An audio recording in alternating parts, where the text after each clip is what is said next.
가스라이터의 첫 번째 특징은 이거는 다 너를 위해서 하는 거야 라고 시작을 해요. 나의 습관과 태도를 지배하기 시작을 합니다. 더 무서운 건 뭐냐면 내가 그러라고 했어? 네가 스스로 선택한 거잖아 라고 얘기해. 그게 그들의 수법이에요. 이 방송을 보고 계시는 분들이 나 혹시 가스라이팅을 당하는 건가? 점검해 보려면 어떻게 해야 되나요?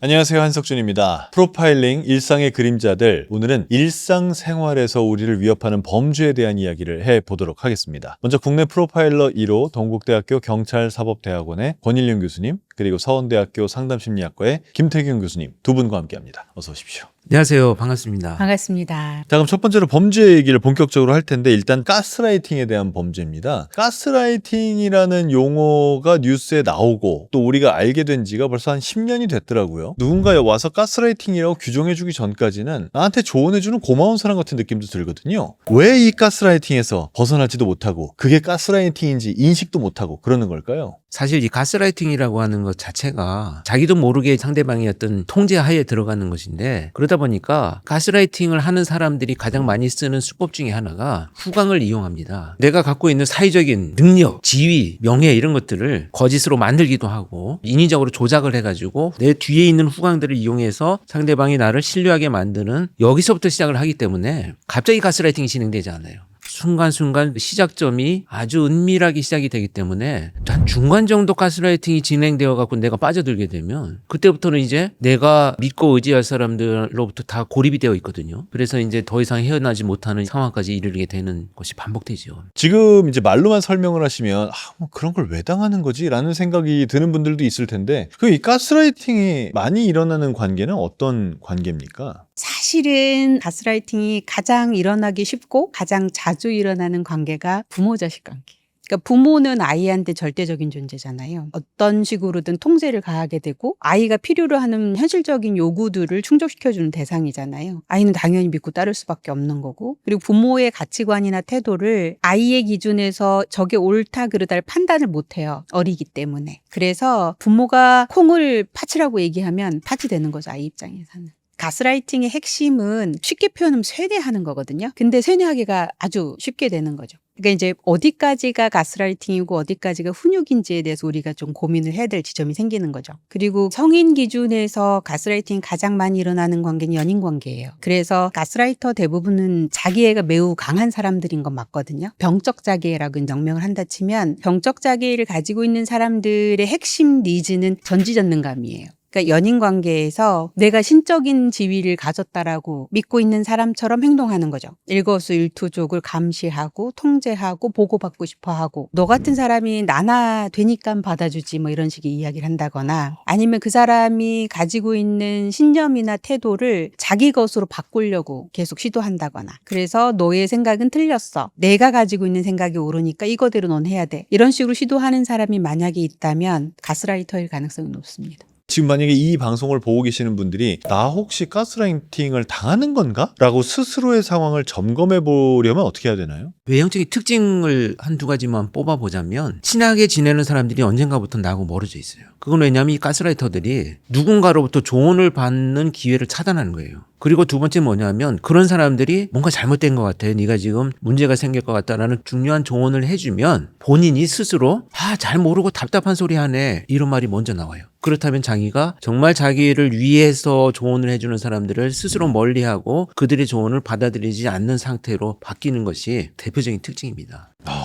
고립돼야 내 말을 믿는다는 걸 몰랐습니다. 우리가 어떤 새로운 생각을 가지게 되면 내 생각이 맞아? 라고 묻잖아요. 그럴 수 있죠. 친구들한테. 그러니까 그걸 가지고 우리는 내 생각과 감정이 근거가 있는 것인지 타당한 것인지 평가할 수 있잖아요. 근데 주변에 이런 사람들이 있으면 평가가 가능하니까 가스라이터 입장에서는 너무 위험한 거예요. 그래서 뭐 예를 들면 네 친구 중에 누구누구는 뒤에서 무슨 얘기를 하더라, 이간질을 시켜요. 그래서 사회적으로 고립시켜버리는 거예요. 사실 이게 가스라이터가 우리가 되게 생경하게 느끼지만 사기꾼들 대부분이 가스라이터거든요. 그 사기꾼의 가장 우리나라 문화에서 가장 잘 먹히는 게 이제 사이비교주거든요. 그래서 고립시켜서 자기 말만 믿고 따르는 조건을 만들어 버리는 거죠. 그래서 사이비 집단에서 구출해서 나온 사람들이 굉장히 오랫동안 힘들어해요. 그 사람이 가스라이팅을 했기 때문에 사람들이 하는 이야기를 믿기가 어려운 거예요. 나왔는데도. 네, 그리고 사이비교주가 더 무서운 게 뭐냐면 그들은 하나님을 팔거든요. 그래서 논리적으로는 전혀 말이 안 되는 걸 알지만 사실 영적인 건 논리적으로 설명할 수 없잖아요. 내 그늘이니까 네가 이렇게 생존해 있지, 안 그럼 넌 위험에 처할 거라고 계속 가스라이팅을 하는 경우에 이 사람의 소나기에서 벗어났는데 불운한 일이 생기잖아요. 그럼 끊임없이 다시 생각하는 거예요. 내가 그 사람을 벗어나지 않았다면 이런 일이 안 생긴 건 아닐까라고 의구심을 품게 되는 거죠. 그러니까 지금 이제 두 분께서 말씀하시는 건 굉장히 중증 단계로 넘어간 사람들에 대한 얘기를 하신 건데, 그렇다면 아주 초반에 어떤 기분이나 어떤 말이나 어떤 행동을 보면 이거 가스라이팅인가 아닌가 의심해 봐야 할까요? 갑자기 나한테 좋은 사람이 나타난 거예요. 일상에서는 만나는 사람들은 다투기도 하고 내 의견을 수용하기도 하고 이런 관계들이잖아요. 그런데 가스라이터의 첫 번째 특징은 모든 걸 수용해줘요. 나한테 너무너무 행복한 사람이에요. 갑자기 너무 힘들고 어려울 때 나를 정말 믿어주고 나를 정말 지지해주고 내가 무슨 소리를 해도 나를 수용해주는 사람이 딱 나타난 거예요. 아, 그게 잘 된 일일 수도 있잖아요. 모든 의견이 수용된다는 것은 위험한 거예요. 내가 하는 얘기가 상대방이 다 맞을 수가 없어요. 그런 단계가 조금씩 깊어지면서 상대방의 요구가 시작이 되거든요. 그렇게 되면 이 당사자는 그동안에 나에 대한 모든 것들을 네가 수용을 해줬기 때문에 그 사람이 원하는 것도 내가 수용을 해줘야 된다고 하는 의무감이 생겨버려요. 이런 관계가 이상해지는 거죠. 그 이후에 범죄로 발전되는 단계에서는 가장 많이 나타나는 게 뭐냐면 이제 내가 시키는 대로 해야 돼 라고 해서 부모를 살해하는 경우도 있어요. 근데 그 이유들이 뭐냐면 가스라이터들이 네가 정말 앞으로 미래가 잘 되기 위해서는 너의 어머니가 그렇게 하는 행동들을 제재하고 네가 계속 혼을 내서 물리적으로 바꿔야 돼. 그렇지 않으면 네 인생은 영원히 저기서 헤어날 수 없어 라는 지경에 이르르면 그대로 해요. 그래서 그런 사건들이 굉장히 많았습니다. 너무 무섭네요, 얘기를 들으니까. 그럼 아예 초반에 어떠한 말을 딱 듣고 이건 쎄하다라고 느낄 만한 그런 대사가 있다면? 늘 자신보다는 나를 위한다는 말을 먼저 해요. 그러니까 이거는 다 너를 위해서 하는 거야 라고 시작을 해요. 그리고 내가 가장 좋아하는 게 있어요. 이게 예를 들면 내가 가장 좋아하는 색깔이나 어떤 스타일의 옷이 있잖아요. 그것부터 바꾸기 시작해요. 야, 너 그거 안 어울려. 너 그렇게 하니까 사람들과의 관계가 나빠지고 힘들어왔던 거야. 이 옷의 색깔을 바꿔봐. 이렇게 내가 가장 선호하고 좋아하고 오랫동안 유지해왔던 나의 습관과 태도를 지배하기 시작을 합니다. 이제 그거에 바뀌어지기 시작을 하면 가스라이터는 이제 자신을 가져요. 아, 이제 내 통제 안에 들어오기 시작했구나. 스위치가 켜졌다고 보는군요. 그렇죠. 맞아요. 진짜 이게 저는 지금 들으면서 굉장히 무섭다고 생각했는데, 왜냐면요, 사실은 너무나 좋은 말들이에요. 이렇게까지 표현하면 좀 어떨지 모르겠습니다만 우리 엄마가 있을 것 같은 말들이에요. 그거는 좋은 인간관계에선 다 그렇게 하는 그래서 건데요. 네. 분별이 안 되는 거예요. 그러니까 우리가 가스라이터들이 위험한 이유는 뭐냐면, 보통의 경우에 우리는 다 눈을 마주치고 안녕하세요, 식사는 하셨어요, 반갑습니다 이런 얘기 하잖아요. 가스라이터들도 다 해요. 근데 이제 문제는 뭐냐면 보통의 사람들은 이 사람을 통제하고 싶어 하진 않거든요. 근데 가스라이터는 통제를 해요. 근데 여기 더 위험한 건 뭐냐면 낭만적인 사랑에서도 우리는 통제를 해요. 노래도 있잖아. 너는 내 거 중에 최고. 사실 되게 무서운 말이거든요. 아, 그래요? 왜 내 거예요, 네가? 그렇게 표현하면 가스라이팅입니까? 네. 이게 되게 무서운 거구나. 네. 그래서 이제 뭐냐면 우리는 너무 익숙한 거예요. 상대방을 소유하려고 하는 감정이 사랑의 감정이라고 이해하고 있기 때문에 가스라이팅을 조기에 발견하는 게 어려워. 여기서 포인트가 더 있는 게 뭐냐면 이런 거예요. 내가 봤는데 내 파트너가 입은 옷 색깔이 내 마음에 안 들어요. 뭐라 그러시겠어요? 너 그거 안 어울려, 바꿔 입어라고 하실래요? 아니면 그걸 예뻐하려고 노력하시겠어요? 예뻐하려고 노력하는 것도 한계가 있을 것 같지만 이래라 저래라 하진 않을 것 같습니다. 그렇죠. 왜냐하면 예쁘다 안 예쁘다는 지극히 주관적인 판단이거든요. 그러니까 저 사람은 저 옷을 입은 자기 모습이 예쁘다고 생각해서 입는 거잖아요. 그 사람의 자유인데 내가 그것에 대해서 좋다 나쁘다라고 가치를 부여하고 내가 바라는 대로 그러니까 해라고 말하는 것 자체가 경계침범인 거예요. 그런 행동을 하는 사람은 가스라이터로 발전할 가능성이 높아요. 상대방을 위해서라고 이야기하지만 사실은 그 색깔의 옷을 입은 파트너가 마음에 안 드는 자기를 위해서 하는 거잖아요. 그리고 그 밑에 깔려있는 건 상대방을 내가 통제하고 싶은 거고, 심지어는 그랬는데 안 바꿔 입으면 그 정도도 못 들어줘 라고 얘기하는 거죠. 그럼 상대방은 부채감을 느끼기 시작하고, 부채감을 교묘하게 유발하는 게 그들의 전략이기도 하거든요. 그러니까 옳다 그르다랑 전혀 상관이 없는 것들에 대해서 자꾸 옳다 그르다는 프레임을 가져다 놓고 나는 옳고 너는 글러 라고 간접하기 시작하면 가스라이팅인 거예요. 근데 혹시 가족들한테도 나는 가끔 그런 얘기를 하거든요. 당신 요즘에 헤어스타일 좀 바꿔봐. 근데 이제 아내가 나는 이게 오랫동안 해왔고 바꿀 필요가 있을까? 날씨도 더운데 그러면 그냥 수용하잖아요. 근데 그렇게 되는 순간부터 내가 왜 당신 머리를 바꿔야 되는지에 대한 설명을 하기 시작해요. 아, 가스라이터라면? 그래서 자기 의사를 끝까지 관철을 시키려고 하고, 왜냐하면 이런 게 없어지고, 그렇게 하는 거야 너는. 그렇게 할 때가 가장 좋아. 이유가 없어. 자기가 좋은 거죠. 한 가지 더 무서운 건 뭐냐면 그래 놓고서 네가 원한 거잖아 라고 말해요. 때리거나 폭언을 퍼붓거나 하는 게 아니잖아요. 교묘하게 그 사람으로 하여금 스스로 선택을 바꾸도록 조종하는 것이기 때문에 결과론적으로는 나 때문에 바꾼 게 아니라 스스로 바꾼 거예요. 그게 무서운 거예요. 내가 그러라고 했어? 네가 스스로 선택한 거잖아. 또 이상하다? 왜 내 탓을 하니? 라고 얘기를 해. 그게 그들의 수법이에요. 너 이상하다 왜 내 탓을 하니도 사인 중에 하나로 받아야겠네요. 그쵸. 그러면 지금 얘기 쭉 들어보니까 피해자들 입장에서 어쨌거나 가해자와의 관계가 초반에는 본인들에게 엄청 의지가 되고 힘이 됐던 거 아니에요. 중반 이후에는 가스라이팅인지 알아도 그 사람을 버릴 수가 없게 될 것 같다는 느낌이 좀 들어요. 그럼 이런 경우에 가스라이팅 가해자를 착한 사람으로 교화시킬 수는 없나요? 왜냐면 그렇게 따뜻했던 사람이니까 이해가 착해지면 모든 게 행복할 것 같거든요. 그게 따뜻함이 아니잖아요. 받아들인 사람이 따뜻하게 받아들였다고 해서 행위자가 따뜻한 사람이 되는 건 아니니까요. 그런 가스라이팅을 통해서 많은 통제들이 한 번 일어난 게 아니고 여러 차례 다른 사람한테도 일어나고 있거든요. 그것을 통해서 상대방을 지배할 때 느끼는 쾌락적인 부분들은 중독과 같아요. 그래서 자기 스스로 멈추지 못한다고 생각을 합니다. 왜냐하면 자기의 말 한마디로 정말 끔찍한 일을 저지르는 그 모습을 볼 때는 신이 된 것 같은 느낌이 아까 교수님 말씀하신 대로 얼마나 우월감을 갖게 됩니까? 이거는 처벌도 당연히 이어져야 되겠지만 치료적 개입이 없다면 멈추지 못하는 중독과 같다 이렇게 보여집니다. 그럼 가스라이팅 하는 연인에게서 벗어날 수 있는 방법은 헤어지고 도망치는 것밖에 없나요? 사실은 헤어지고 도망치는 게 매우 어려워요. 그래서 대부분 데이트 폭력을 당하거나 살해당하거나 그런 경우가 많아요. 왜냐하면 헤어지는 행위 자체가 가스라이터에게는 굴욕감을 주거든요.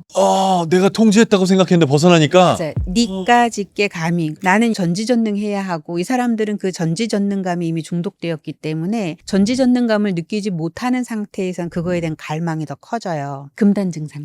사실은 가스라이터들의 내면에 깔려있는 주제는 대부분 공허감이거든요. 자기 존재감이 되게 불안정한 사람이기 때문에 누군가 나를 찬미해 주는 것을 통해서 내가 괜찮은 사람이야. 과대한 자기상을 유지하는 사람들이잖아요. 그래서 끊임없이 가스라이팅을 당해주는 누군가가 필요한 거예요. 이들이 없어지면 가스라이터들은 굉장히 불안해하고 초조해하고 극대노해요. 가만히 있을 리가 없죠. 그래서 이런 사건에서 끝은 사실은 예전에는 대부분 살인사건으로 만났어요. 예전이 아니라 요새 많아진 거 아닌가요? 요즘은 그나마 예전이라고 얘기하는 이유는 스토킹법이 생기면서 가스라이팅이 무르익기 전에 개입할 수 있는 법적인 근거가 생겼잖아요. 근데 그전에는 사실은 대부분 살인사건으로 만났죠. 아니면 굉장히 심각한 상해를 입고 그러니까 많은 사람들이 그전에는 바보가 아닌 이상 지시사항을 누군가 주입시킨다고 해서 그게 되겠어라고 했지만 오래전부터 있어 왔고 그걸 이용한 범죄들이 보험범죄나 살인범죄까지 연결이 되고 있으면서 드러나기 시작을 하게 되는 거죠.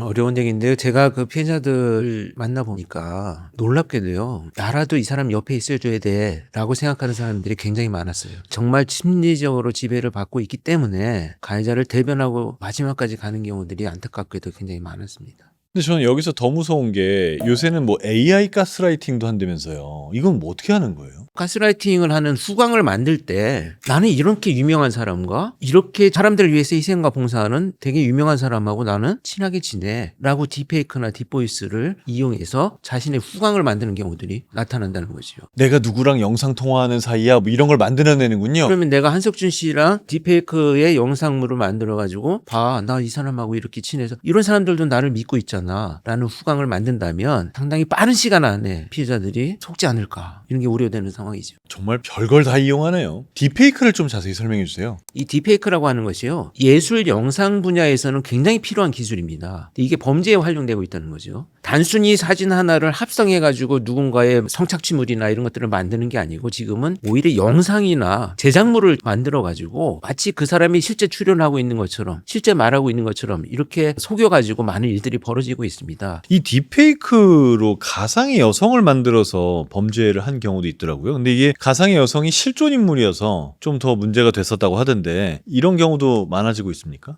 여전히 많죠. 그러니까 서울대 N번방 사건이 터지면서 사람들이 신종범죄인 것처럼 오해를 하시는데 사실은 딥페이크 문제는 꽤 오래전부터 있어 왔고요. 이런 거예요. N번방 사건 끔찍하죠. 근데 N번방 사건의 피해자의 얼굴을 우리의 얼굴로 교체하는 그런 식의 영상물들을 만들어서 유포하는 문제들이 요즘 많이 생기고 있습니다. 근데 이게 일견 들으면 어차피 그 몸이 내 것이 아니니까 상관없지 않을까라고 생각하지만 절대 그렇지 않아요. 피해자들이 느끼는 굴욕감, 수치감은 굉장히 대단하기 때문에 그걸 소비하는 사람들은 그 속에 있는 그 얼굴이 그 사람의 얼굴일 거라고 생각하고 성적인 환타지를 만들잖아요. 그거 자체가 모욕적인 거죠. 그럼 가해자는 이런 걸 왜 만드는 건가요? 놀랍게도 재미로.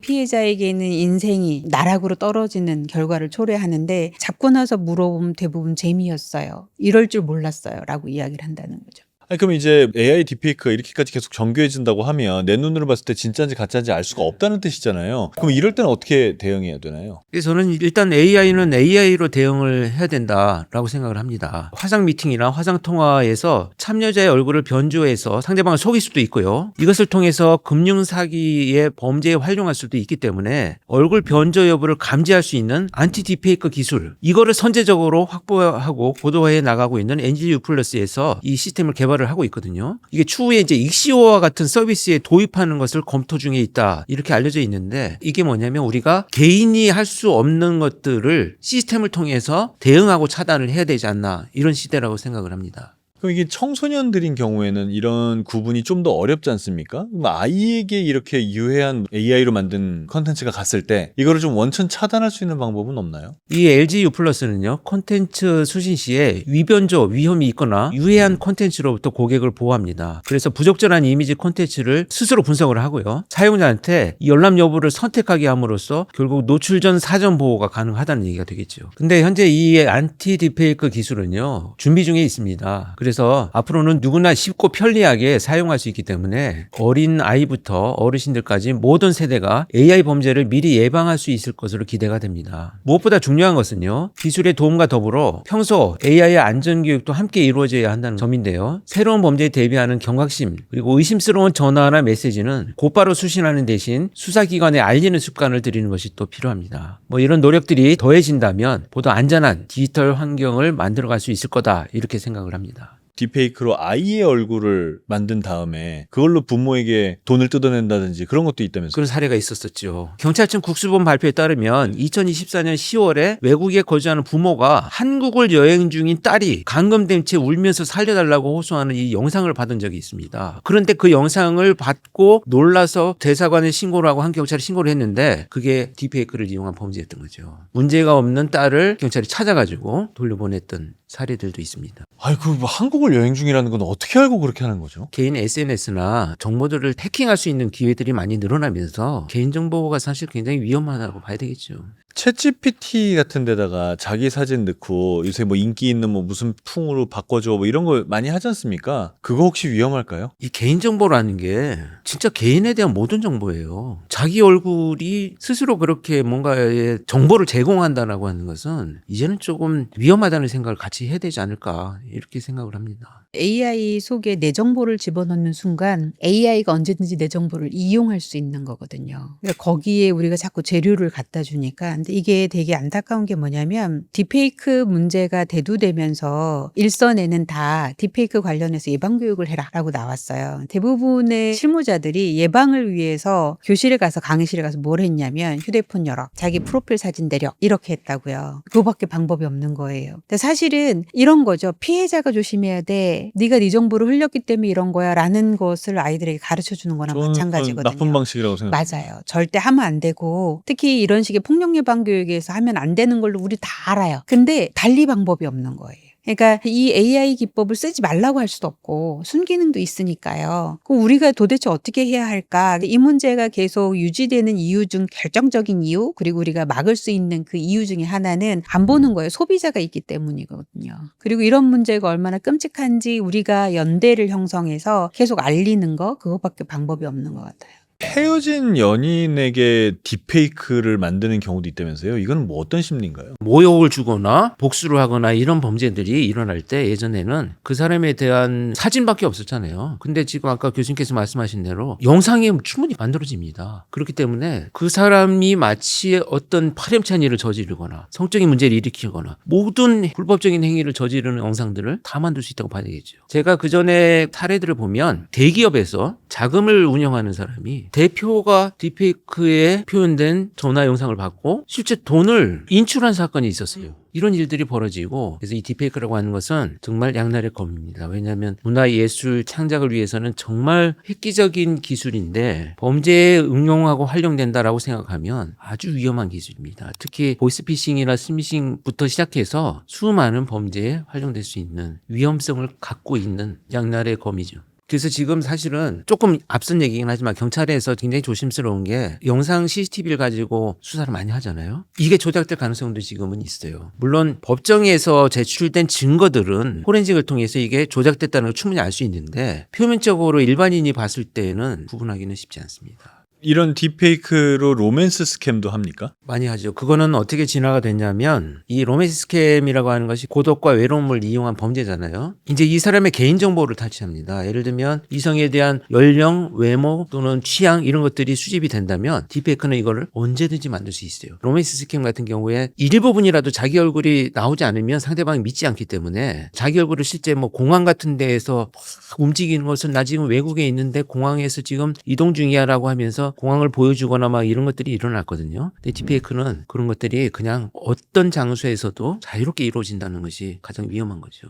자, 오늘 두 분 교수님 얘기가 너무 무서운데 가스라이팅 초반에 알아차리기도 힘들다. 초반만 넘어가면은 그 다음엔 도망 나올 수도 없다. 뭐 어떻게 해야 되는 거예요, 그러면? 도대체 어디서 알아차리고 빠져나가야 되는 겁니까? 제 생각에는 이 가스라이팅이라고 하는 문제는 오늘 얘기를 나누는 것처럼 상황이나 잘못되어 가는 인간관계나 또는 범죄까지 이어지는 것을 충분히 이해를 해서 서로 공동체가 도움을 주기 위한 방식으로 바뀌어야 되지. 예를 들면 뭐 우리 집에 도둑이 들지 않으면 문단속만 하면 돼. 이런 마음을 갖고 있으면 가스라이팅 당하지 않을 거야. 이런 건 없어요. 공동체가 서로를 보호하기 위해서 그들의 수법을 다 이해하고 서로를 보호하기 위한 방식으로 바뀌어야 된다는 겁니다. 그래서 교수님이나 저도 자꾸 알리는 이유가 그들의 수법이 두 번 듣고 세 번 듣고 나면 누군가 자기 주변에서 그런 일이 일어날 때 또는 나한테 그런 말들이 전달되어 왔을 때 멈출 수 있는 힘이 되지 않을까 이런 기대를 하게 되는 거죠. 키포인트가 뭐냐면 사람과 사람과의 관계에서 지켜야 할 경계, 바운더리가 있거든요. 근데 낭만적인 관계에 있는 사람들은 상대방에 대해서 다 알아야 한다라는 생각을 가지고 있고 그게 사랑의 징표라는 오해들이 있어요. 그래서 심지어 요즘 젊은이들 중에는 밤에 영상통화를 켜놓고 자는 경우가 있어요. 밤새도록 연결되어 있다는 감각을 느끼고 싶다는 거예요. 그러니까 한쪽이 이런 식으로 요구하면 한쪽이 노라고 얘기하는 순간 숨기고 싶은 게 있어? 이렇게 되는 거예요. 그러니까 나는 여전히 낭만적인 감정이 남아있는데 상대는 사실은 그걸 빌미로 가스라이팅을 하는 거예요. 낭만적인 감정만큼 가스라이팅 하기 좋은 건 없거든요. 근데 이거는 가스라이팅의 징조의 100%. 그래서 그냥 끝내야 돼요. 내 마음속에 낭만적인 감정이 생겼어도 경계를 유지해주지 못하는 건 사랑이 아니거든요. 근데 자꾸 우리가 그걸 사랑이라고 포장을 하는 거예요. 소유적 사랑을 우리는 자꾸 낭만적 사랑으로 헷갈려 하는 것 같아요. 그래서 최소한의 사상을 좀 존중해 줄 수 있는 문화, 그리고 경계를 침범했을 때 노라고 얘기하는 게 애정과는 별개로 꼭 필요하다는 거, 그런 문화가 좀 정착되는 게 우선적으로 필요하지 않을까 싶어요. 오늘 프로파일링 일상의 그림자들에서는 우리에게 도움이 되는 사람이라고 믿었지만 사실은 가스라이터였던 사람들에 대한 그런 얘기들, 또한 AI와 이 기술의 발전으로 우리의 일상생활을 위협하고 있는 수많은 새로운 범죄들에 관한 얘기 해봤습니다. 정말 이런 범죄로부터 우리 모두가 조금이라도 자유로울 수 있는 그런 날이 빨리 왔으면 좋겠습니다. 오늘 시청해주셔서 감사합니다.